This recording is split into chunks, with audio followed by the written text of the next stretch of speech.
probably the hardest thing we do in second semester. Just as a fair warning.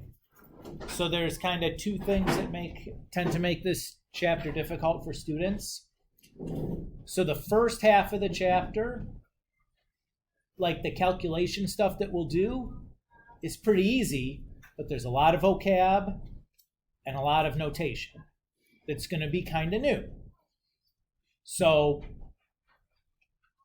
really the first two sections or so, the focus is make sure that you get comfortable with the terminology, what things mean, what's the notation mean. The second half, the application things that we do can be a little bit time consuming and complicated. And if you factor in then trying to sort through the vocabulary and the notation on top of that, it really gets overwhelming pretty quickly. Okay, so while the things we're doing here in the next day or two are not super complicated, there's a lot of vocabulary, a lot of notation. That's the place to really kind of put the emphasis on making sure that, like, you know, like when we say a component form vector, you know exactly what that means.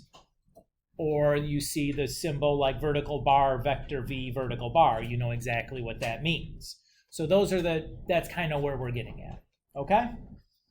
So I think that just a little bit of framing here at the beginning will be helpful to kind of get an idea of what to emphasize as you're kind of paying attention to things, and kind of what makes this hard, and kind of what to make sure that we're kind of, or make sure what we're taking care of so that we can do as well as we can, right? Everybody's cool? I guess. Go ahead, start. You've talked about this enough. I'm scared already. Don't be scared. All right. So here in chapter 8, we're going to be talking about 2D and 3D vectors. So let's start by defining what we mean by a vector, right? So a vector is like a new mathematical object. It consists of two quantities, a magnitude and a direction. So to describe a vector, we need to give it a magnitude and give it a direction. Hi. Can I see Ben Keenan? Sure. Ben, you're needed for a moment. Ben's in trouble. Probably not.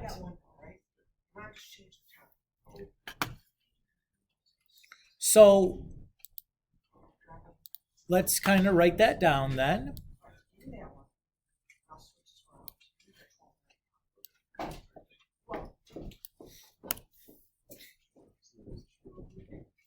So again, a 2D vector is an ordered pair of real numbers. One number represents a magnitude and one represents a direction. We'll talk exactly in a moment what magnitude and direction really mean. Now, you can represent a vector in a number of ways.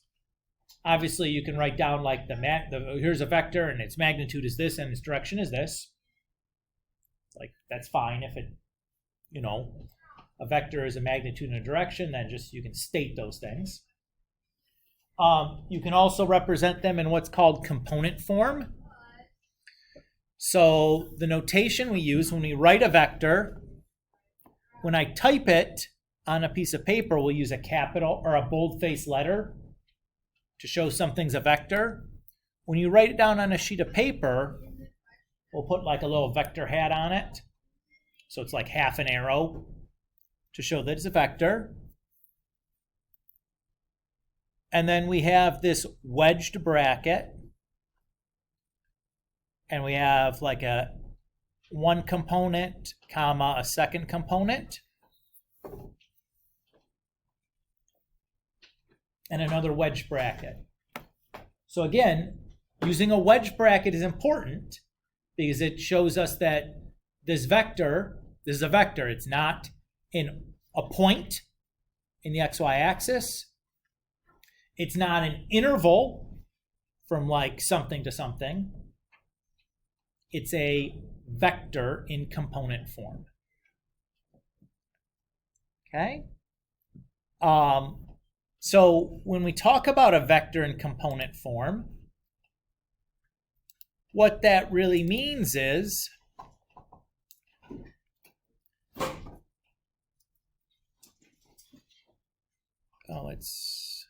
let's wait. Let's do this first. So when we draw a vector, or another way to represent a vector is with a drawing, right? So like, we can say the vector has like magnitude whatever, that's like the length, and has direction whatever, that's like our standard position angle from first semester.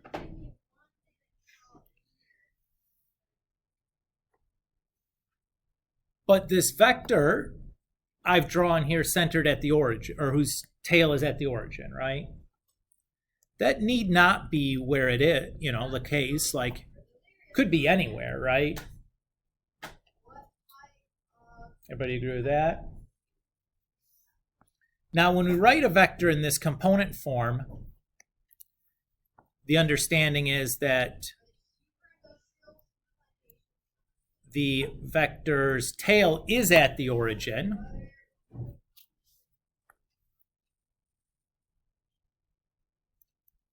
and the head of the vector is at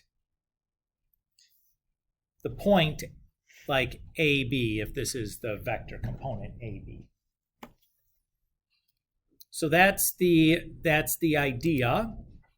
If I write something in component form, what that's telling you is that the tail of our vector is at the origin, always, and the head of the vector is at that point AB. And then you can represent that vector with a picture, just looks like a ray or something. But unlike the geometric ray that's infinitely long, a vector has a fixed length, right? And that fixed length is its magnitude.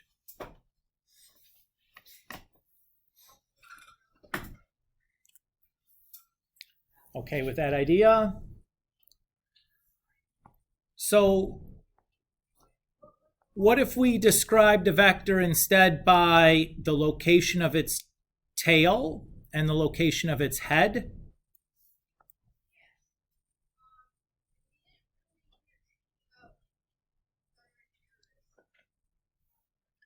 And we wanted to rewrite that into, get that into component form. What are we going to do to move that vector so that its tail is at the origin, but the magnitude, the length of the vector, and the direction, where it's pointing, don't change?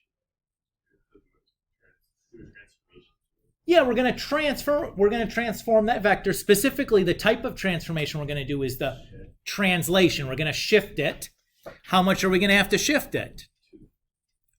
Well, I'm going to have to shift it that much to the left and then that much down. And if I do that, then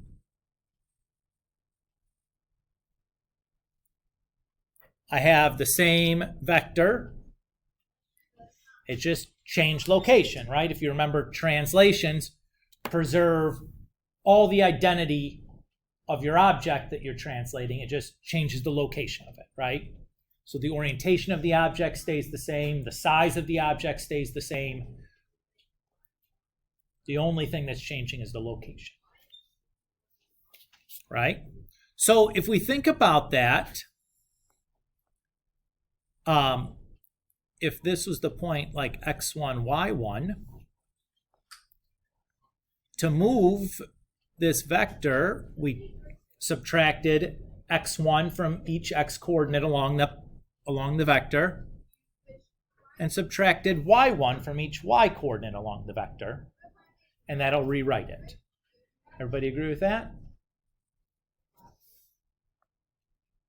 So if this was the point x2, y2, then this new point down here is going to be x2 minus x1, y2 minus y1.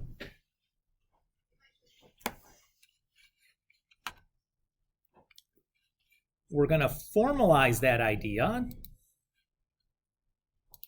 here, and we're going to call that the head minus tail rule. So if I'm given a vector as a initial point or tail and a terminal point or the head of the vector, I can rewrite that into component form just by doing head minus tail.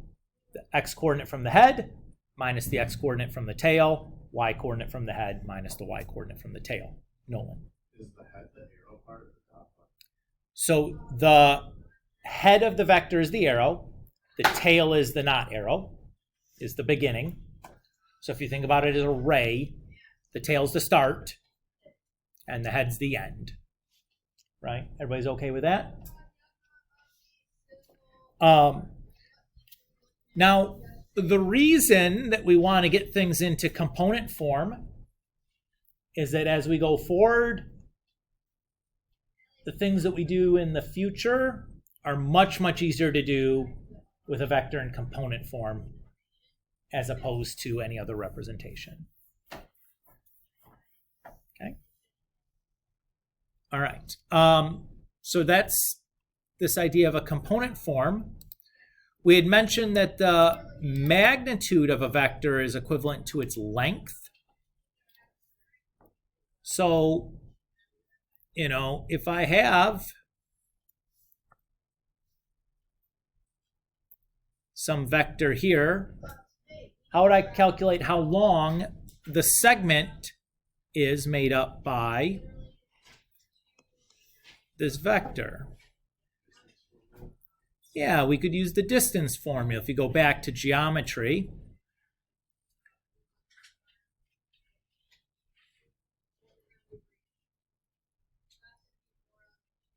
So it's x2 minus x1 quantity squared plus y2 minus y1 quantity squared, all square rooted.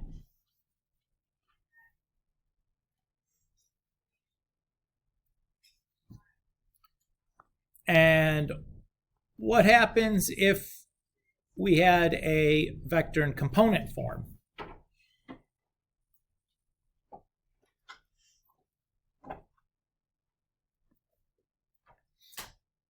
If we do that, I know that the tail is always 0, 0, right?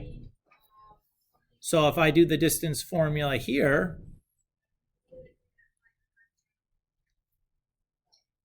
since x1 and y1 are both 0, that would just be like a squared plus b squared, all square rooted.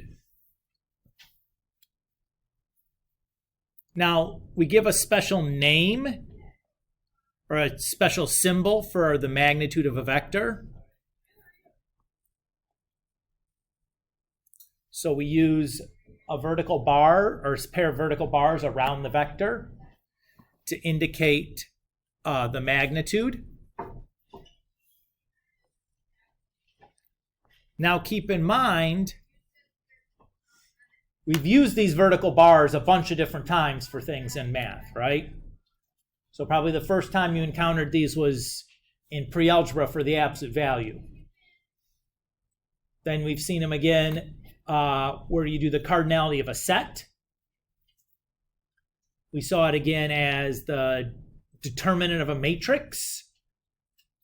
And now we're seeing them again as the magnitude of a vector. Makes it kind of difficult to tell what it is that we're doing here, right? How do I tell which one of these I'm supposed to be doing? Absolute value, cardinality, determinant, magnitude. How do I know which one that vertical bars mean? It's by context. What are the vertical bars surrounding, right? What's that? It's absolute value, right? What's that? That's a determinant of a matrix, right?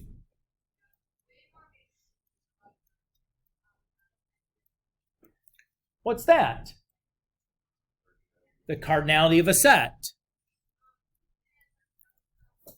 What's that? Magnitude of a vector.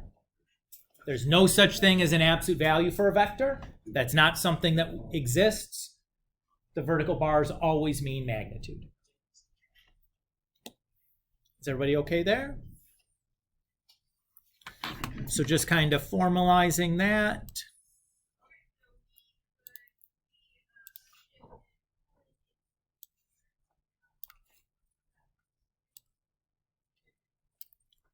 The magnitude is just the length of the vector, and we denote that with the vertical bars around the name of our vector. When we read that symbol, we just read it as magnitude of v. Everybody's cool with that? Okay. The direction then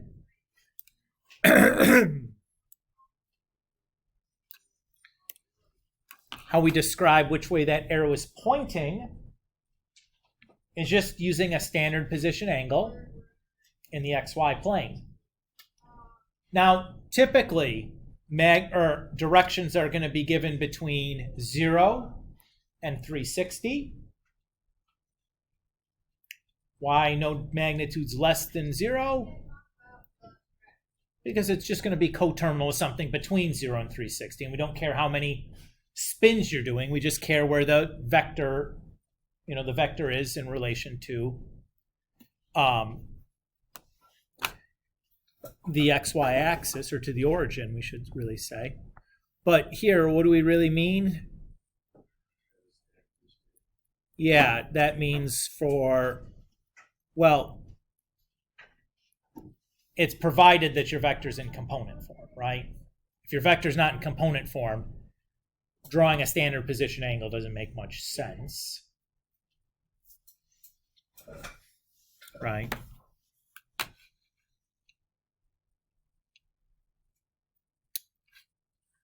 So let's do a couple of examples here.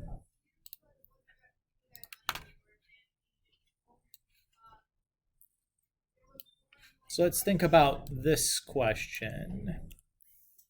So we're asked to show that the vector from A to B is equivalent to the vector from X to Y.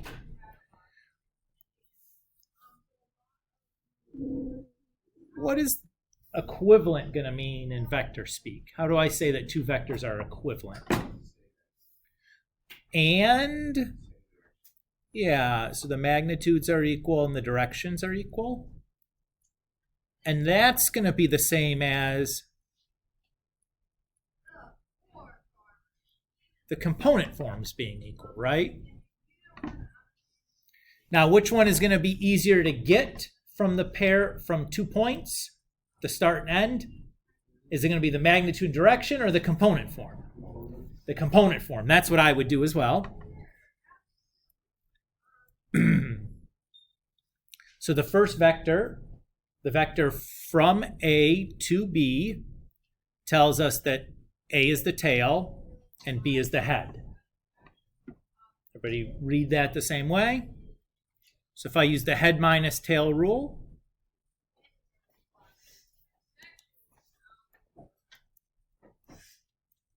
I get the vector 2, 3. XY, again, from tells me the tail, to tells me the head. So head. Oh, goodness gracious. The x coordinate was, there we go, component. And then 5 minus 2.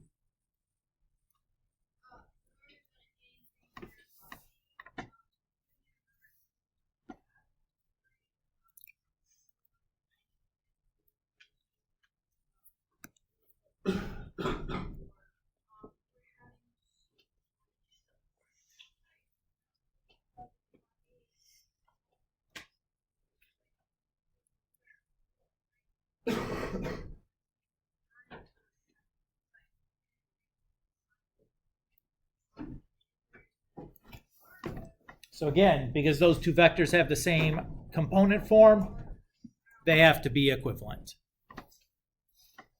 As a little aside here, when I wrote the vector AB, is that the same as writing the vector BA? No, what's the difference?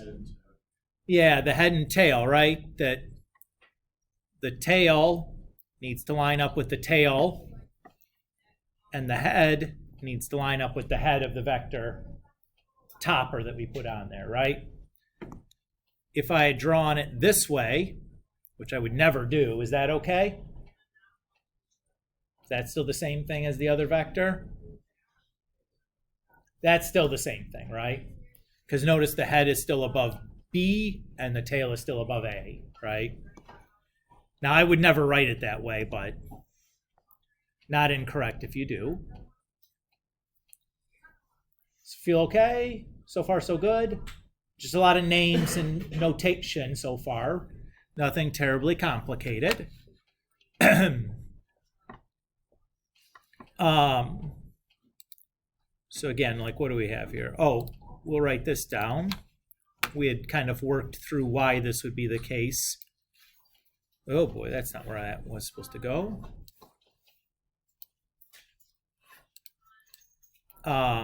So again, if I want to do the magnitude of a vector, and I'm given as a head and a tail, I can use just the distance formula on my head and tail. Or if my vector's in component form, then it's just the square root of the x component squared plus the y component squared. Everybody's okay with that? And let's just do a quickie numeric example to kind of drive that point home.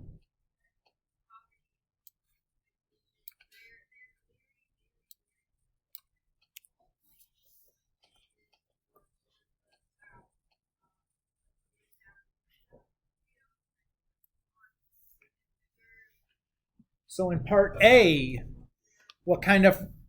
how is my vector being represented?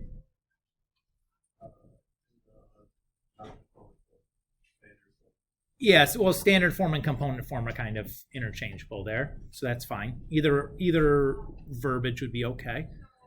So if I want the magnitude of it, then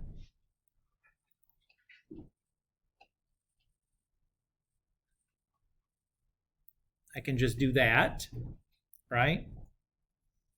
And 29 is a prime number, so there's no further simplifying I can do on the square root. In part B, how is my vector being represented? As a head and a tail, right? So I'm just given the location of the head and the location of the tail.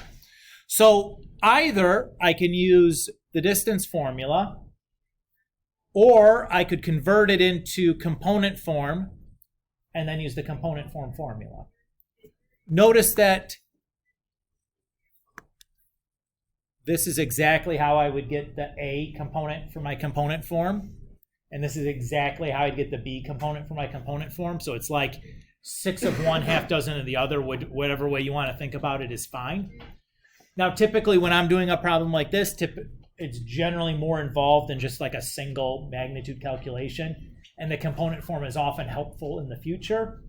So I would do a problem like this by calculating the component form first.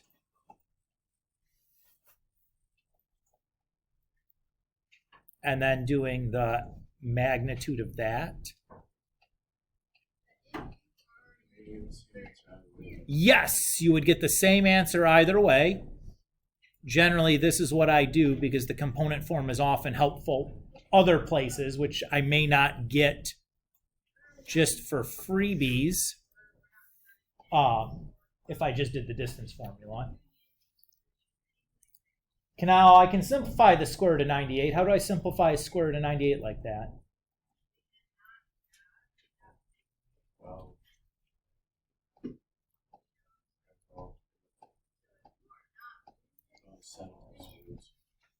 So that 98 is 2 times 49. So square root of 49 is 7 times root 2. All I'm doing is I'm looking for a perfect square that divides 98, or really the biggest perfect square that'll divide 98. But really here, guys, if I think about what I had there, I had really 49 plus 49, which is 2 times 49. So I didn't try to look for divisors on 98. I just noticed, hey, I had 49 plus 49. That's 2 49s. That was easier for me, but,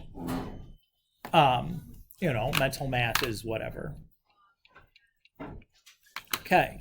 So we talked about direction for a standard position, standard form or component form vector is just like the standard position angle there. So let's kind of work through how we do that, how we recover a direction from a vector.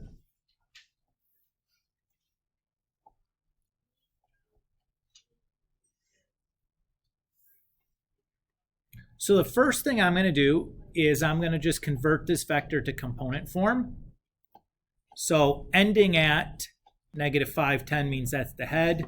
Starting at 3, -3, that means it's the tail. So head minus tail, head minus tail gives me -8, comma, -7.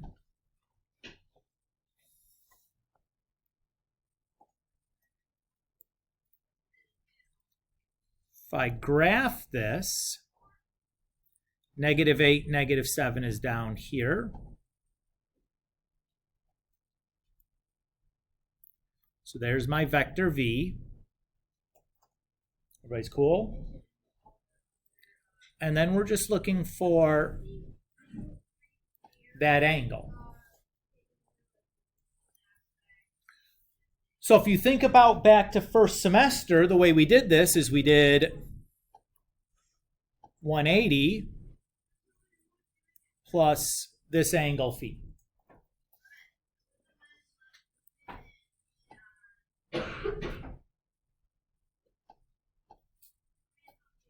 And the way we calculated that angle phi, so we're going to just do the tan inverse. I'm going to use point on the terminal side of my standard position angle definition for tangent. So that's going to be the absolute value pi over x. Remember that I use the absolute value every time I'm finding a phi, and the absolute value is inside the inverse. And it matters whether it's inside or outside. So to type this in my calculator, first thing I'd want to check is the mode. Typically for vectors, we represent all of our directions with degrees. So if you're not a radian person, this is a good one. Ben, if you need to get out of here, are you waiting to? Okay, fair enough. Just wave on your way out. So I'll change to degrees. So if you are not a radian person, you're in luck at least for that part of this chapter. And I'm just going to do the absolute value part in my head because, well, it's easy to do in my head and it's a lot of keystrokes to get the absolute value in there. So I'm just going to do that. So we get 221.19.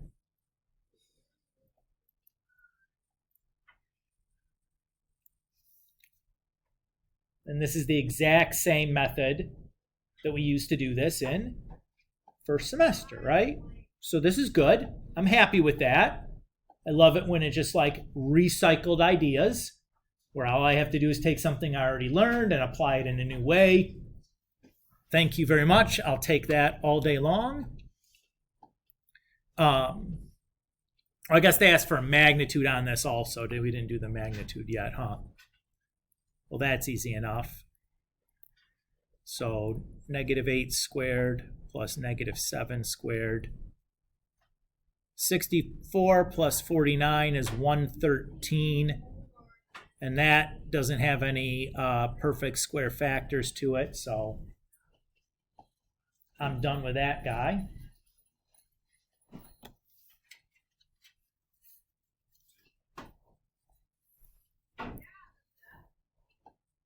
Everybody okay there? Again, I can look at 113 and tell it doesn't have any perfect square factors. I know if it has a perfect square factor, it'd have to be an odd perfect square.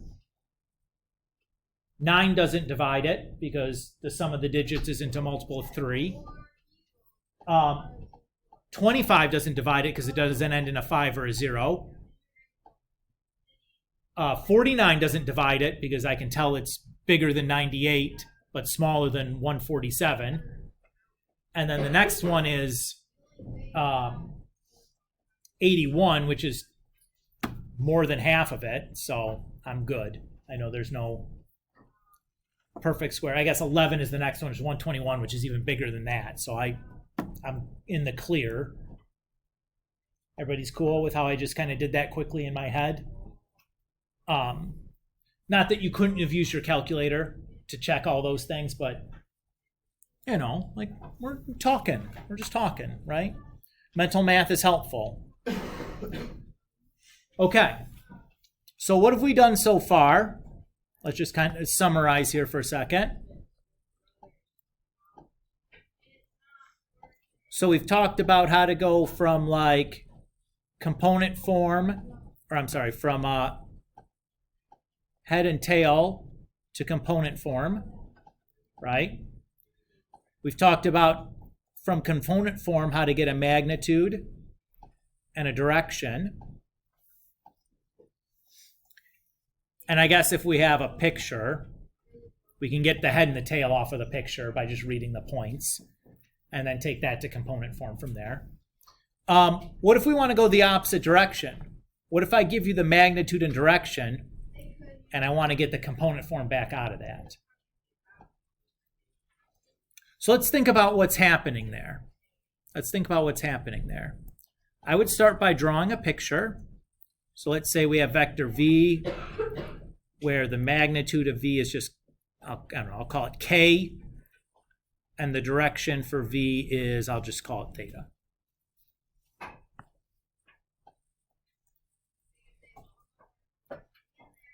So I can draw some vector here. This would be, say this is my vector v. And what we're interested in is the x and y at that point at the head, right? That'll give me the component form out of this. So I know that this is the same thing. This distance is the length, right? And if I turn this into like a triangle, this side is going to be y. This side is going to be x. And I can just kind of use theta as my angle. Even though that value for theta may be bigger than 180 degrees, that's okay. All it's going to do is just make sure that my x and y have the correct signs on them, whether they're positive or negative. So I could say then that like, cosine theta, cosine theta is equal to x over r. That's the point on the units, or point on the standard position, or the terminal side of a standard position angle definition for cosine. So here my r is really k. So x is just going to be k times cosine theta. And similarly, y is just going to be k times sine theta. So my vector v is going to be k cosine theta, comma k sine theta. And it's easy to remember that because on the unit circle, cosine is x, and that's the x component for my vector. And sine is y, and that's for the y component of my vector. So it's easy to remember where they're at. That process that we just talked through, converting a magnitude and direction into a component form vector, is called resolving a vector. So just formalize that into a definition there. And then let's just do a numeric example real quick to make sure we got the hang of that.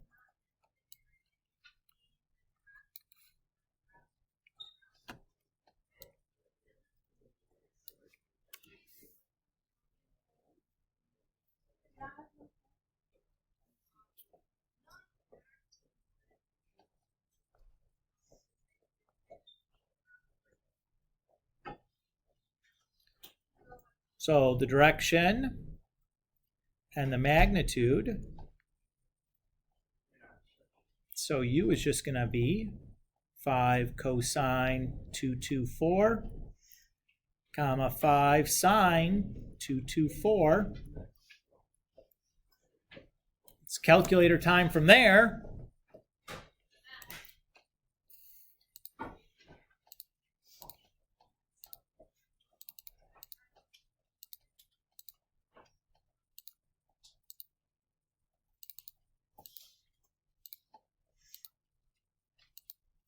So I have what, 360 comma negative 347.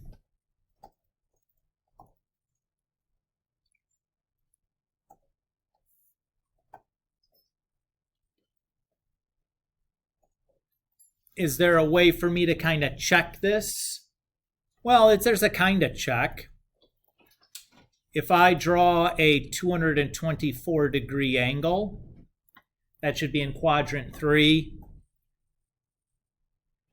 Well, I certainly have a point in quadrant 3 there, right? So that's probably all I would do in terms of checking this, is just to make sure that, like, if I draw the standard position angle, is this coordinate in the right quadrant? Looks good to me. 224 should be somewhere in the middle, right? That's like 44 degrees there, so I'm darn close to just being dead in the middle. Of course. Will you pull the door shut on your way? It seems like the lunch is changing here. Thanks, bro.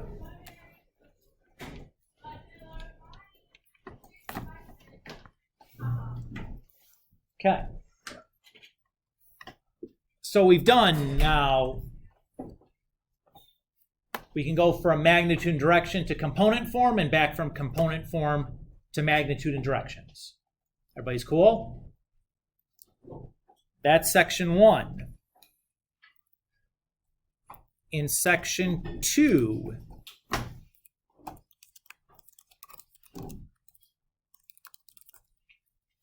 we're going to talk about vector operations. When I say an operation, I mean like addition, subtraction, multiplication, division, stuff like that, right?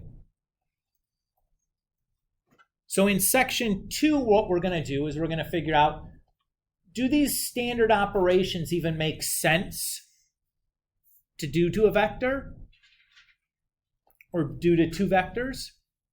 Since you need two vectors to like add or subtract or multiply or divide. And then are there other operations that like maybe have a geometric basis that makes sense to do for a vector? And that's what we're going to be building out in section 2, is like, do these kind of operations make sense? And then how do we do this? Everybody okay with that? If you think back to elementary school, the first operation you guys learn is addition. Good place to start with vectors. Before we can start talking about addition, though, we need to have a very special number. What number is kind of core that we need when we talk about addition? 0, right? 0 is called the additive identity, because anything you add to 0, you get that same number back. What vector would kind of perform the same job as 0 would for the real numbers?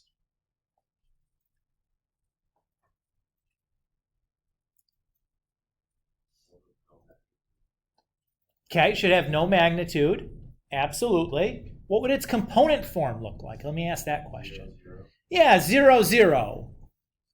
Everybody feel okay with that? Hopefully that was kind of the obvious choice there. So we'll call that guy the 0 vector. We'll give it a special name. That's the 0 vector. What letter here are we using to denote the 0 vector? That's the letter O. Why do you suppose we chose the letter O? It looks like a 0. Okay. So if that has the component form 0, 0, obviously it has magnitude 0. And that if I draw its component form, it's just going to be a point, right? Can a point have an angle? No. So that has no direction as a result. This is the only vector quantity that has no direction, is the zero vector. Joe. Can the zero vector be anywhere, or is that the north?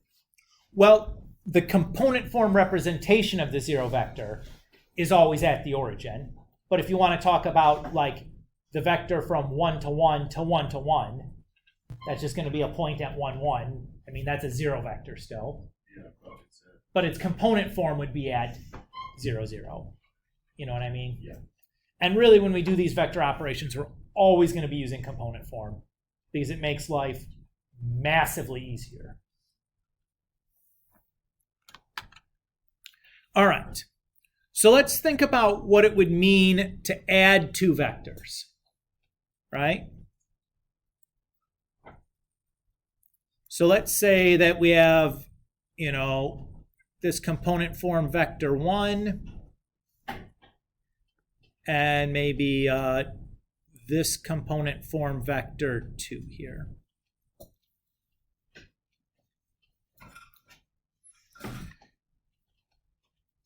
What this really is going to boil down to, actually, let's make that a little bit longer so it's easier to tell.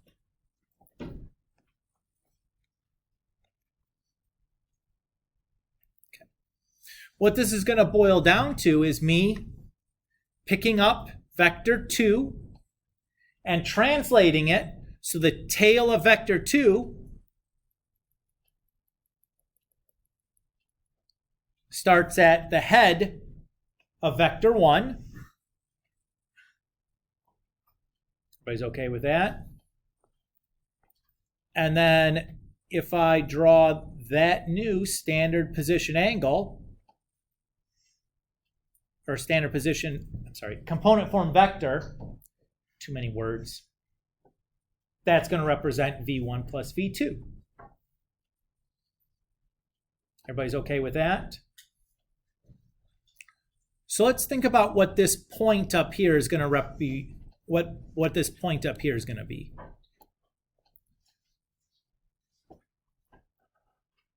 Let's think about what we did. To get the x coordinate, we went that far to the right, and then we went that far to the left, correct? I'm going to just real quick change this name from V2 to just U because the subscripts are going to get super annoying and the other one's just going to be regular V. So how do we get the x component for V plus U?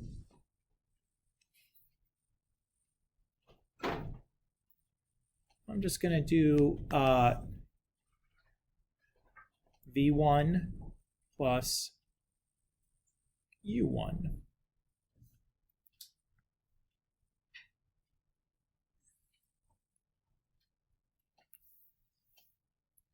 Assuming that these are just their component forms. And then how are we going to get the y coordinate? 2 plus U. Yeah. Does this remind you of anything?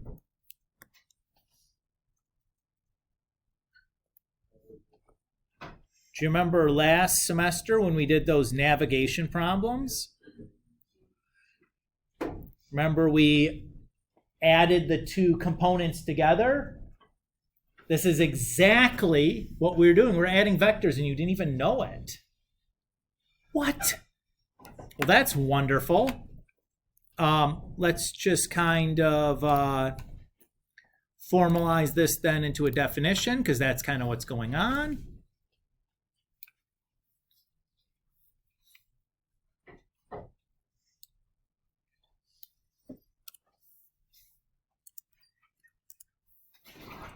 And you're seeing here, I hope, that like we start off with like a geometric notion, like, hey, what is going on visually?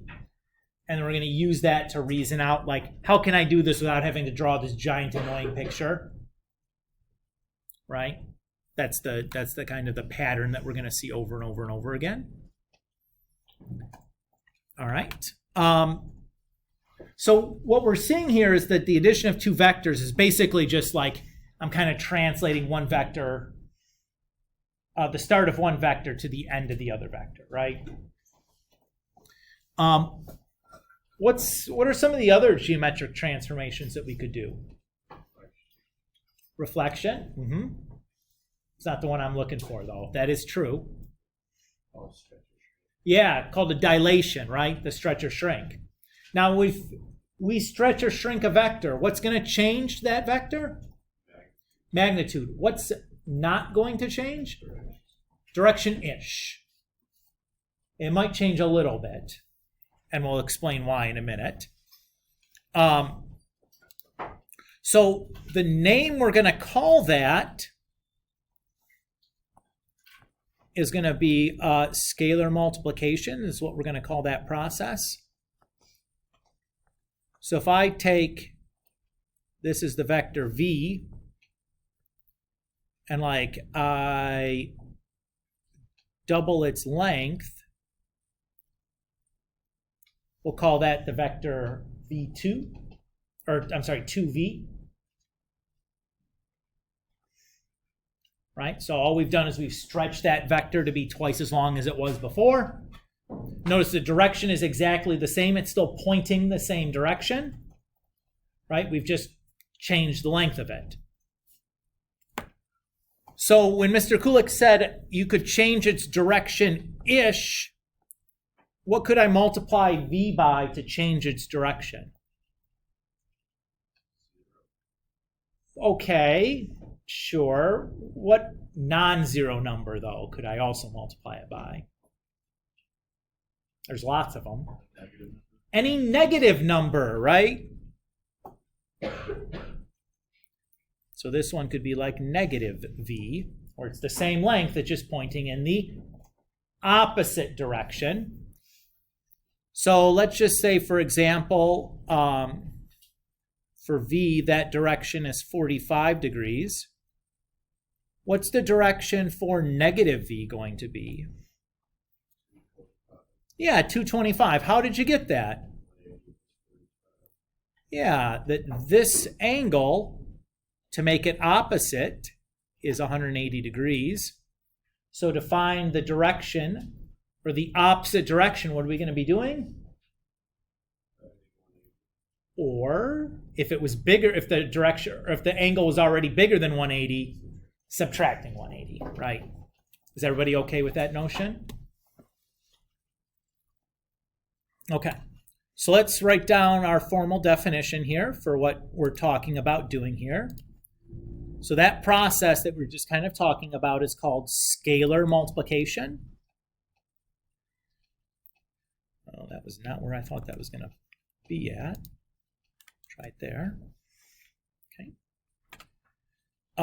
So the real number that we're multiplying our vector by is called a scalar, because it's literally like scaling the vector. Like 3v just means v is my unit, and it's just gotten 3 times as long. So it's like a scaling. And the way we do it is really easy. We just multiply each component of my vector by the scale factor, which is exactly how you did a dilation in geometry. And I know that was 2 years ago, but it's nice. It works exactly the way you'd expect. If this is just a dilation, then we're just do the dilation. It's fine. And the component form is nice because I only have to worry about dilating the head of the vector, because what's the tail? 0, 0. And if I multiply 0, 0 by k, what am I getting? Still 0, 0. Oh, lovely. Lovely. All right. Let's run through a couple of quick numeric examples just to kind of drive this point home.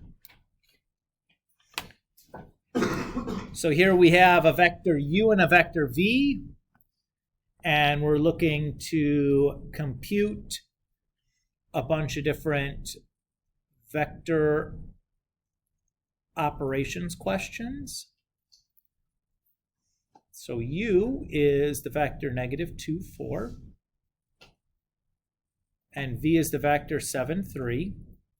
Now I have two vector operations going on in this problem. I have vector addition and scalar multiplication. What should the order of operations be? Which one should I do first? Add or multiply? Multiply, just like our regular order of operations, 100%. So 2 times 7 is 14. 2 times 3 is 6. And then to do the vector addition, we just add them up. Super easy, right?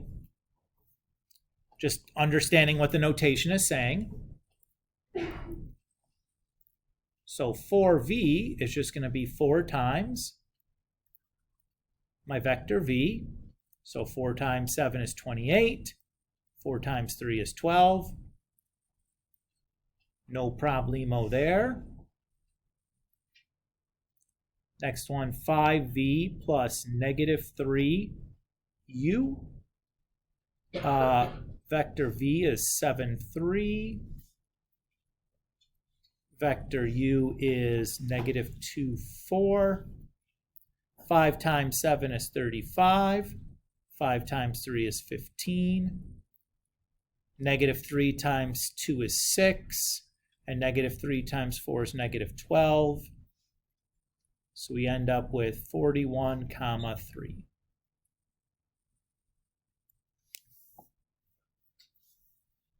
Does everybody feel real good about that?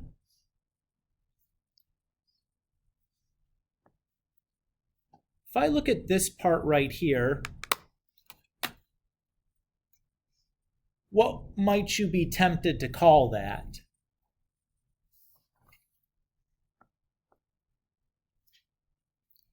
Or we're adding a negative. Subtraction, right? For us to be able to write subtraction, what do we have to have? We have to know that every number has an additive inverse to it, right? So that's what we need. So like for real numbers, if I have to say the number 4, what's its additive inverse? -4, because 4 plus -4 gives me the additive identity, which was 0. So in vector land, does every vector have an additive inverse? Yes, what would that additive inverse be? The vector times -1, right? Does that even work for the 0 vector? Yeah, because 0 times -1 is still going to be 0. So -1 times the 0 vector is 0, 0. Added to the 0 vector again is still 0 vector. Great. So that works. So we can say then our vector additive inverse is just -1 times the vector. And now that I have this guaranteed every single time, we can say that vector subtraction is just adding the negative, which is, u minus v is u plus -1 times vector v, which we know how to do. Great.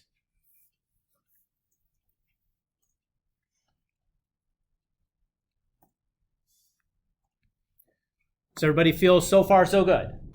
So right now we have 3 vector operations. We have addition, scalar multiplication, and subtraction. Everybody's happy? No big deal. These are all pretty easy to do.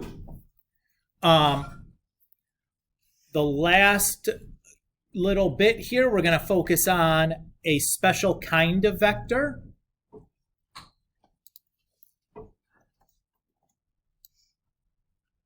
So that special kind of vector is called a unit vector.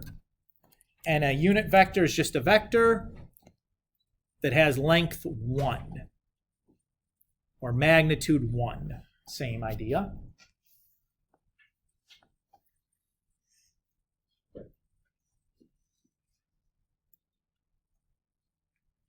So let's think about, we draw a component form vector that's a unit vector. Its length is going to be 1 here, right? Everybody agree with that? If I draw all possible unit vectors and I just plot the heads of them, what shape am I going to get? A circle, right? Specifically, what kind of a circle? A unit circle. So these points on the unit circle are all of what form? If you go back to your unit circle, the points are cosine, comma, sine, right? So our unit vector u, every unit vector can be written in terms of cosine theta, comma, sine theta. Everybody's cool with that? Which makes sense, right? If we use the vector, resolving a vector definition, what would be in front of the cosine and the sine? The magnitude of the vector, which is 1. Not surprisingly, we end up with just the component form is just some point on the unit circle. Cool. Easy enough. All right. So what if we ask this question now? Let's say that I have some component form vector. We'll just say that's V. What if I want to find a unit vector that's in the same direction as V, but again, because it's a unit vector, it has length of 1 instead of whatever the length of V is. So to do that, what vector operation am I going to have to do to turn V into U? Scalar multiplication. I need the direction to stay the same, right? Because they're still on the same line, but I need the length to shrink. That's scalar multiplication. So the question becomes, what scale factor do I need to multiply V by to get to U?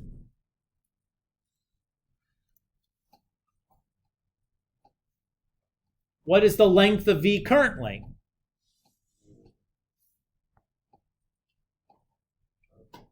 Well, we just write it as the magnitude of V, right? What do I need to multiply that by to get 1?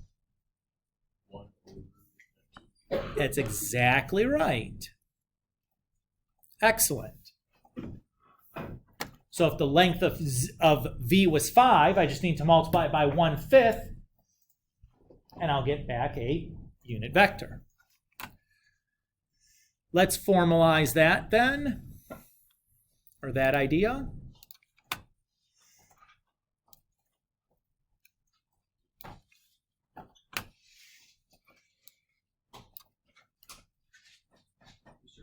Yes, sir. Absolutely. And this idea is often not like the most intuitive thing in the world, so let's do a quick numeric example to help kind of solidify what's going on there.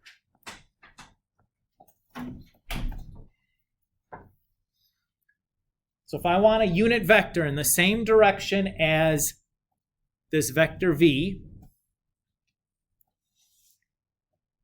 I know that this is the formula I need to use, right? Everybody's good with that? So I know V. What I don't have is the magnitude of V. So that's the first thing I'm going to calculate.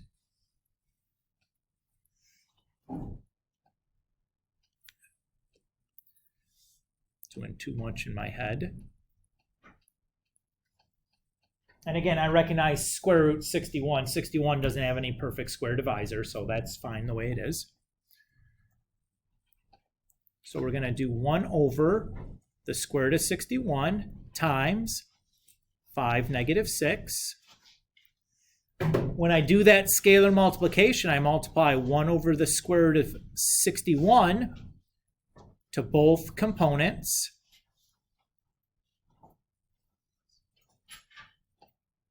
Is that okay?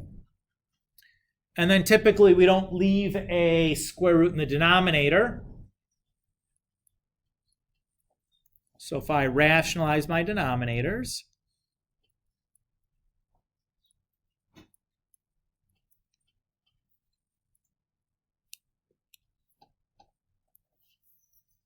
I have that. Does everybody feel okay with what I've done there? So if I wanted to check this then, there's 2 things I would do to check this. So I'm going to calculate the magnitude of this vector to make sure it's 1.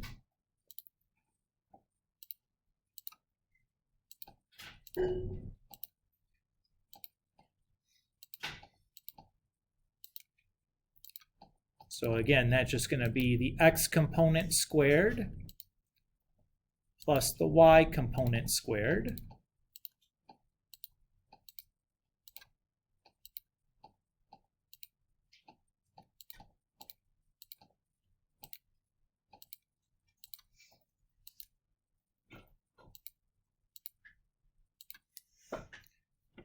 And I got 1. Excellent. The other thing I'm going to check is the direction-ish.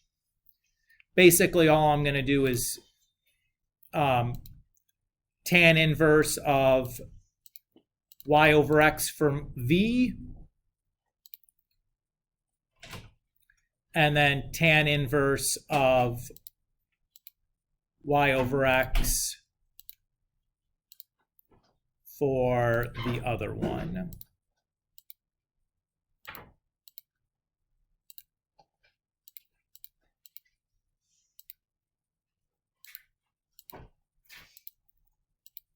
And at this point, when I'm typing this in, I can clearly see it's going to be the same thing because all that reduces down to just 5 over negative 6.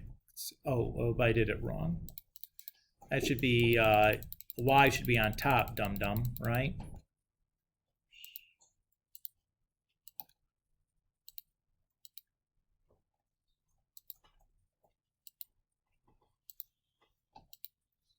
There we go.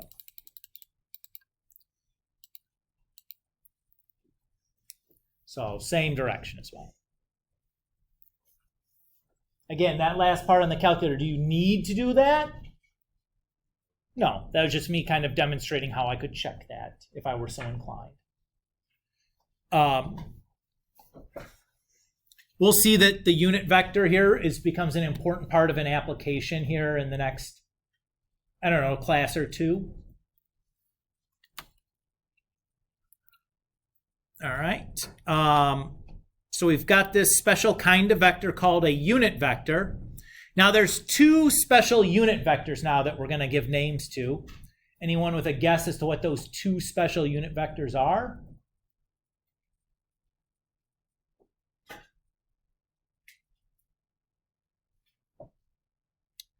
Don't think too hard about it. Once I show you, it's going to be obvious. It's 1, 0, and 0, 1. And at that point, you're like, yep, all right, that's pretty obvious that that's going to be something special. We call those the standard unit vectors. And the reason these are special is because I can take some vector, let's say I have some vector v, whose component form is AB. I can rewrite the vector AB as the sum of 2 vectors, A0 plus 0B. Everybody agree with that? That's going to be A plus B, or AB. And if I think about scalar multiplication in reverse,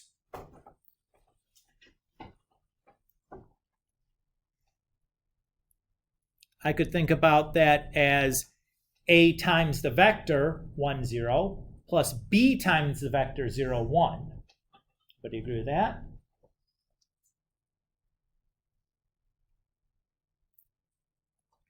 And the special name we give for vector I, or for the unit, for the vector 1, 0 is the vector I. And the special name we give for the vector 0, 1 is the unit vector j. And we give this representation of a vector a special name. This is called the linear combination form.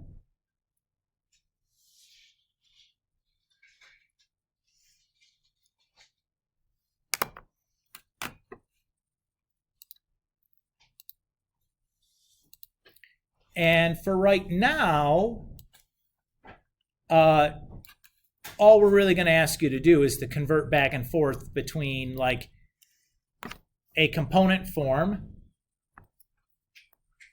and a linear combination form. Well, that's really easy, right?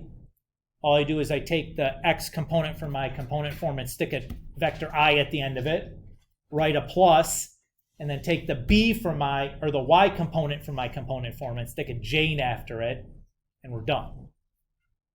Right? Everybody's cool with that? And how do I take a linear combination form back to a vector or a component form? Take the coefficient as from I, that becomes the x component, and the coefficient from j becomes the y component. Right? Very easy. That's all we need to worry about right now. We'll use this a little bit later as another way to represent some more complicated ideas in the future. But this feels like a good place to stop. We're midway through this section 2. We're going to talk about another kind of multiplication analog called the dot product. That's what we're going to talk about next. But for right now, this feels like a good stopping point to me. You guys should be able to do up through 22 in the problem set. Let me double check to make sure that's indeed where I want to stop at. Component form, magnitudes, magnitude directions, resolving, operations, unit vector in the same direction. Okay, yep, 22. That looks good. Everybody okay? So far, so good? A lot of vocab, right? That's the hardest part here in the beginning. It's just like making sure you're familiar with the vocab. It really helps if you're able to, like, if I say unit vector, you remember what that means. Or if I say component form, you remember what that means. Or if we say magnitude, you know what that means. Like, if you get behind on that stuff, as the ideas get more complicated, you've just added like another layer of difficulty. It's like, trying to take history in Spanish, right? It's like, now it's just like the history part's hard, but I have to even get to that part, I have to translate through the Spanish. Unless you're fluent. I mean, some of us are probably fluent in Spanish here, so it's not a big deal, but a generic other language. I don't know Spanish.